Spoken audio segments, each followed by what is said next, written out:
Bab 6151. Saat ini, anak laki-laki Ervin di toko benar-benar bingung. Dia tidak bisa menahan diri untuk berpikir dalam hati, saudara Ervin memberitahuku sebelum aku datang ke sini untuk menipu orang demi dia. Saya harus berpura-pura bahwa benda ini berasal dari akhir dinasti Qing atau dinasti Ming, dan kemudian menjualnya dengan harga tinggi. Sekarang orang ini bilang itu dari dinasti Song. Apa maksudnya itu? Dalam keraguan, dia tanpa sadar bertanya, "Bos, jika benda ini benar-benar dari dinasti Song seperti yang Anda katakan, berapa nilainya?" Uang? Peter berpikir sejenak dan berkata, barang perunggu dari dinasti Song Selatan sebenarnya relatif tidak populer. Bukannya tidak ada yang membeli atau suka memainkannya. Ini terutama karena dinasti Song Selatan harus melawan musuh asing sepanjang waktu. Sebagian tembaganya digunakan untuk perang.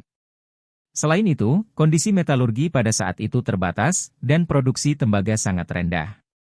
Oleh karena itu, secara alami lebih sedikit tembaga yang dapat digunakan oleh masyarakat, dan sebagian besar adalah perunggu. Perunggu berkualitas tinggi seperti itu sangat langka.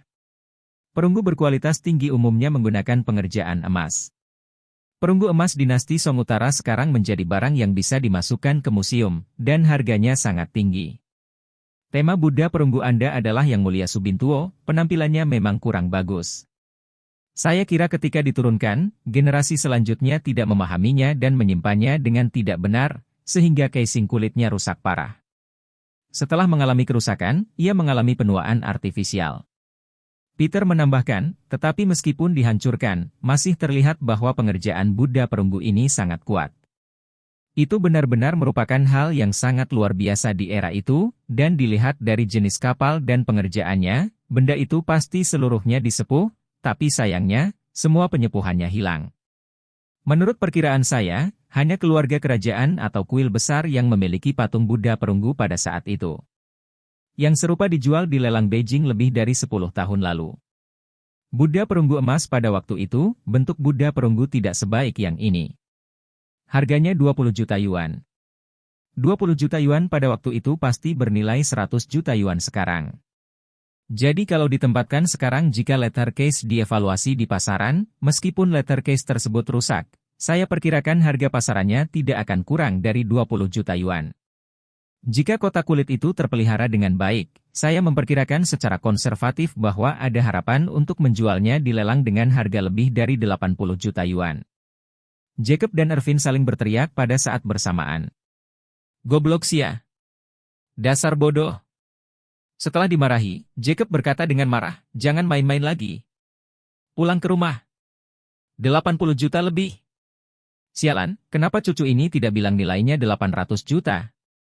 Tidak ada yang bisa kamu lakukan selain belajar bermain trik?" Ervin juga sangat kesal dan memarahi dengan marah. "Kamu terlihat seperti anjing. Tapi aku tidak menyangka kamu begitu jahat.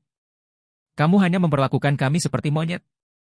Jacob mengertakkan gigi dan berkata, "Membosankan sekali. 2 hari pertama saya juga menelusuri video pendek beberapa hari yang lalu, dan saya melihat seseorang menerima panggilan penipuan dari penipu. Dia tahu pihak lain adalah penipu, dan sengaja mengobrol dengan penipu selama lebih dari 10 menit untuk membuat penipu membuang-buang waktunya. Orang ini mungkin mengajak kita bersenang-senang." Saat ini, mereka berdua sudah benar-benar putus asa. Dalam keadaan normal, jika seorang kolektor barang antik menemukan sesuatu yang jauh lebih baik daripada yang dijelaskan penjualnya, dia tidak akan bisa mengatakan yang sebenarnya meskipun dia dibunuh. Bukankah ini hanya pick-up standar? Siapa yang akan memberitahu orang lain sebelum mengetahui kebocoran bahwa Anda adalah kebocoran besar dan bernilai banyak uang? Semua orang hanya akan menyembunyikan kebenaran di dalam perutnya, lalu berpura-pura tenang dan mengatakan bahwa produk Anda tidak terlalu bagus dan tidak bernilai banyak uang. Harga yang mereka berikan sudah yang tertinggi di industri. Oleh karena itu, mereka semua merasa Peter hanya memainkan permainan standar. Seperti kata pepatah, kamu mengarang cerita untuk dimainkan bersamaku, dan aku akan mengarang cerita untuk dimainkan bersamamu. Bagaimanapun, waktu menganggur adalah waktu menganggur. Adapun Jacob, setelah masalahnya selesai, penipuan tersebut telah terungkap sepenuhnya. Mengapa perlu terus membuang waktu di sini? Namun tidak ada yang menyangka perkataan Peter selanjutnya akan membuat mereka berdua bingung lagi. Dia berkata kepada pria itu, jika Anda bisa menunggu, Anda bisa memberikan barang itu kepada saya untuk dikirim. Setelah menjualnya, saya akan mengambil 10%, dan sisanya menjadi milik Anda. Bagaimana menurutmu? Jacob tertegun dan dia bertanya kepada Ervin, apa yang sebenarnya ingin dilakukan cucu ini? Apakah dia kecanduan akting? Ervin menggelengkan kepalanya, saya tidak mengerti. Mungkinkah dia mencoba menipu kita agar menyimpannya? Jacob bertanya, bukankah Anda mengatakan bahwa perdagangan barang antik bersedia mengakui kekalahan dan polisi tidak akan mempedulikannya? Ervin berkata, dia ingin menjualnya secara konsinyasi, artinya dia tidak akan mengeluarkan uang sepeser pun untuk itu. Ambil masalah ini dulu, bagaimana jika dia tidak memanggil polisi dan membeberkannya ke seluruh industri? Dia memiliki wawasan untuk mengatasi penipuan dan menjadi terkenal. Kalau begitu, apa yang akan kita lakukan? Apakah kita masih menginginkan hal ini? Apakah kamu masih berani menemuinya dan memintanya? Sialan, kata Jacob buru-buru, kenapa kamu masih berdiri di sini? Cepat ambil kembali barangnya. Ervin mengertakkan gigi dan berkata kepada Jacob, Presiden Wilson, tidak apa-apa. Sudah seperti ini, kenapa tidak mencobanya? Yakub bertanya, bagaimana? Ervin bergumam, apakah dia ingin bermain-main dengan kita atau meninggalkan bukti untuk diungkap di industri? Selama dia bisa. Jika kita memintanya membayar, bukankah kita akan menang? Dalam analisis terakhir, bukankah itu hanya meminta dia membayar? Bahkan jika dia tidak membeberkannya, kami akan membeberkannya. Saat dia mengatakan ini, dia mengeluarkan ponsel lain dan mengirim pesan WeChat ke agennya. Ponsel sang adik berdering. Dia mengambilnya dan melihatnya. Kemudian dia mengembalikannya dan berkata kepada Peter, Bos, saya benar-benar tidak bisa menunggu lebih lama lagi. Jika saya menunggu lebih lama lagi, benda ini bukan milik saya lagi. Dan saya tidak peduli apakah itu dari dinasti Ming, dinasti Song, atau dinasti Tang. Saya mau menjualnya hari ini, seharga 500,000 saja. Apakah kamu menginginkannya atau tidak? Jika Anda menginginkannya, ambillah. Jika kamu tidak menginginkannya, aku akan mencari pembeli lain. Ervin, apakah ini akan berhasil? Dia jelas sudah menemukan jawabannya, dan dia masih akan mengeluarkan uang untuk membelinya. Ervin berkata dengan santai, kuda mati adalah dokter kuda yang hidup. Mari kita mundur selangkah dan berkata, bagaimana jika cucu ini benar-benar mengira itu berasal dari dinasti Song Utara? Bukankah akan merusak pemandangan jika dia membelinya? Sekarang kita sudah mencapai titik ini, mari kita tanyakan langsung padanya apakah dia ingin membelinya. Jika dia tidak membelinya, kami ambil saja dan pergi. Anda tidak perlu khawatir jika toh tidak bisa dijual. Saya akan memberi Anda 200,000 secara pribadi. Jacob merasa lega, tapi dia segera berkata, ini bukan soal uang. Saat ini, Peter di toko memandang pemuda itu dan berkata, harus berpikir jernih, ini sesuatu yang bernilai puluhan juta. Apakah Anda benar-benar ingin menjualnya hanya dengan 500,000? Adik laki-lakinya mengangguk dan berkata dengan tegas, saya tidak peduli jika itu 100 miliar, saya ingin 500,000 hari ini. Peter menghela napas dan berkata, sejujurnya, saya sangat ingin mengambil barang ini dari Anda, tetapi saya benar-benar tidak punya uang tunai sebanyak itu. Dengar, aku tidak punya apa-apa di toko ini. Tempat saya ingin tinggal di lantai atas belum dirilis. Saya masih harus menyimpan 180.000 yuan di tangan saya, jadi saya hanya dapat mengambil 20 atau 30.000 yuan. Dia berkata kepada pria itu dengan terus terang, bagaimana dengan ini? Saya punya usulan yang adil. Saya akan memberi Anda bagian dari hal ini, dan saya akan memberi Anda 250,000, dan kemudian kita bisa membuat rencana. Menurut perjanjian, masing-masing dari kita memiliki 50% barang tersebut. Selama terjual, tidak peduli berapa banyak yang terjual, Anda dapat menyimpan setengahnya. Membeli saham. Bab 6152. Ketika pria itu mendengar ini, dia tiba-tiba menjadi bodoh lagi, berpikir, pertanyaan apa ini? Mereka berada di luar jangkauan. Mengapa kamu tidak memberikan pekerjaan rumah yang kamu persiapkan ketika kamu datang?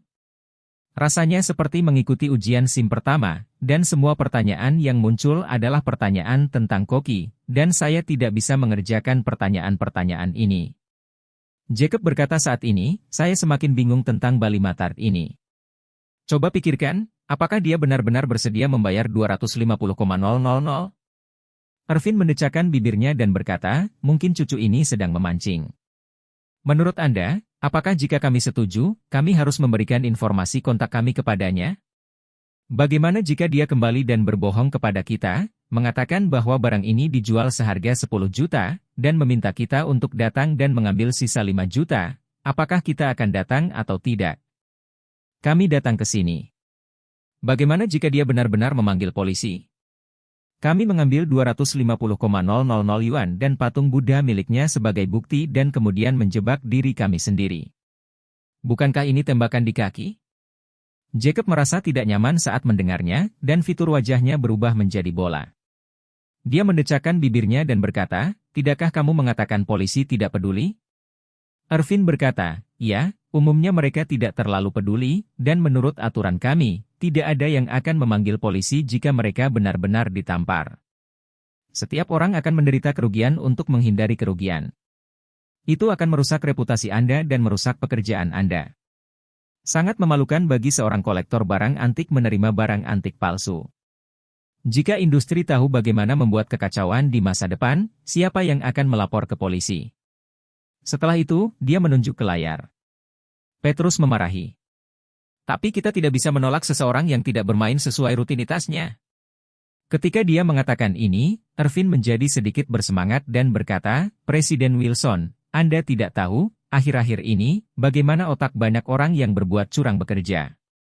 Beberapa hari yang lalu, seorang pemuda pergi ke sebuah pelacuran. Meskipun dia harus membayar jam tambahan, dia tidak mau membayar jam tambahan tersebut. Gadis itu menolak melepaskannya dan meraih ikat pinggangnya dan menolak melepaskannya. Dia juga menelepon polisi untuk melaporkan pemerasan, dan keduanya ditangkap bersama. Minggu lalu, seorang pria yang menjual kembali moutai palsu tertipu. Mereka bilang mereka menjualnya sejumlah moutai berlubang dalam botol asli dan kotak asli. Tetapi ketika barangnya sampai, dia menemukan bahwa kebanyakan dari barang tersebut bukan botol atau kotak asli. Dia sangat marah sehingga dia menelepon polisi. Polisi menangkap orang yang menjual barang palsu kepadanya tetapi tidak menangkapnya. Mereka membawanya ke gudangnya dan masih ada di sana sampai sekarang. Pengacara mengatakan bahwa jika jaminan tidak dapat ditransfer, dia pasti akan dijatuhi hukuman penjara yang sebenarnya. Beberapa tahun lalu, ada seorang pria yang memalsukan tawas sebagai sabu dan menjualnya secara online. Dia mengira pecandu pasti tidak akan melapor polisi jika membeli barang palsu, tapi ada oknum yang tidak yakin, jadi dia menelepon polisi dan menangkapnya. Dia juga masuk.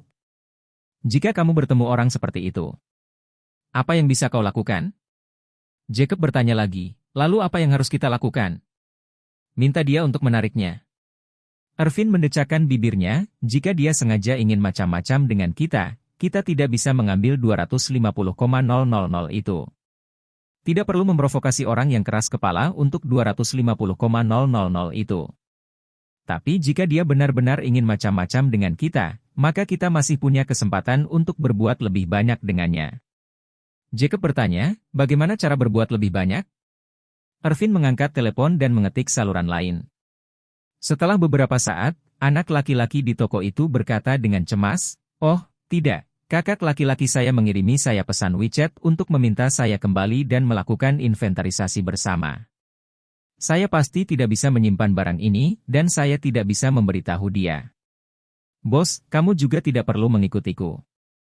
Beritahu saya berapa nilainya, apalagi beritahu saya tentang investasinya, saya hanya ingin menjualnya, biarlah. Saya akan memberi Anda diskon 100,000 yuan lagi. Dan kamu bisa menerimanya dengan harga 400,000 yuan, oke? Saat ini, jantungnya sudah ada di tenggorokannya. Menurutnya, semua tergantung bagaimana Peter menjawab. Jika Peter ingin berinvestasi di saham maka dia pasti mempunyai niat buruk. Namun jika Peter menerima penurunan harga dan benar-benar membelinya, maka semuanya adalah alarm palsu. Meski ada sedikit penyimpangan dalam prosesnya, namun hasil akhir tetap sesuai rencana.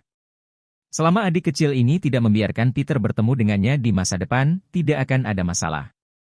Saat ini, Peter berkata dengan sedikit cemas, oh, 400,000, saya benar-benar tidak mampu membeli sebanyak itu. Aku baru saja memberitahumu bahwa aku tidak punya apa-apa untuk disimpan di tokoku, jadi aku harus mengeluarkan banyak uang untuk mengisinya. Dan saya mengambilnya dari orang lain dengan sedikit uang sewa, dan saya harus segera membayar sewa kepada pemiliknya. Jika saya benar-benar mengeluarkan 400,000 yuan, semuanya akan terpengaruh. Pria itu tanpa sadar berkata, Anda tidak mengatakan bahwa benda ini berasal dari dinasti Song Utara. Apakah nilainya puluhan juta? Tidak bisakah kamu menjualnya kembali? Peter menghela nafas, bagaimana sesuatu yang bernilai puluhan juta bisa begitu mudah dijual? Orang rendah hati seperti saya bisa menjualnya ke dunia luar. Orang-orang tidak percaya sama sekali. Bahkan jika saya mencari lelang, saya masih harus menunggu lelang berikutnya dimulai, dan ada proses penilaian yang rumit. Saya hanya merasa itu adalah gaya dinasti Song Utara, tapi apa yang saya katakan tidak berwibawa. Pada akhirnya tetap perlu dilakukan penilaian oleh ahli atau lembaga penilai. Jika saya salah menilai hal ini, pada dasarnya benda itu akan dibuang. Bahkan jika saya beruntung dan benda ini benar-benar dari dinasti Song Utara, maka saya harus menunggu pelelangan untuk menyelesaikan penilaiannya. Setidaknya diperlukan waktu beberapa bulan untuk menerima uang setelah lelang berhasil diselesaikan, sehingga risikonya masih sangat tinggi. Ervin menyentuh janggut yang setengah terikat di dagunya dan bergumam, sialan. Apakah menurut Camille terlalu pintar?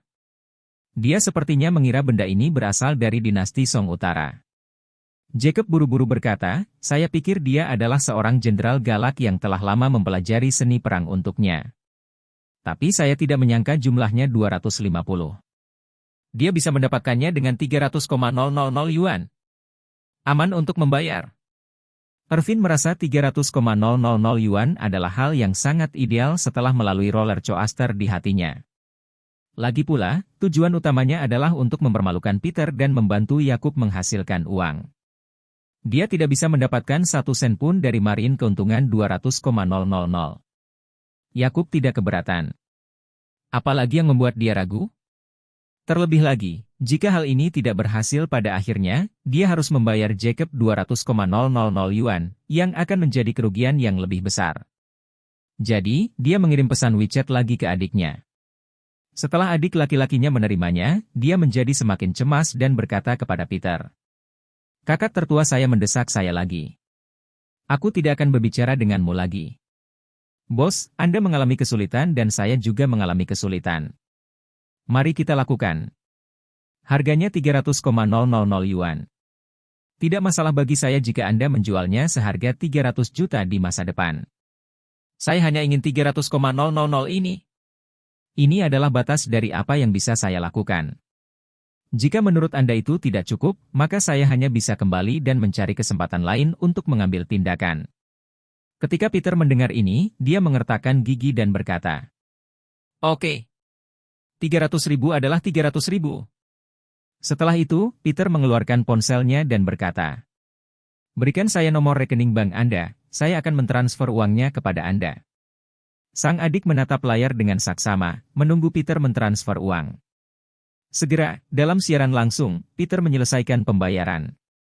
Setelah menerima uang, pemuda itu langsung berdiri dan berkata, Bos, uangnya sudah sampai. Selamat bekerja sama. Setelah mengatakan itu, tanpa menunggu Peter berbicara, dia segera berbalik dan berlari keluar tanpa menoleh ke belakang.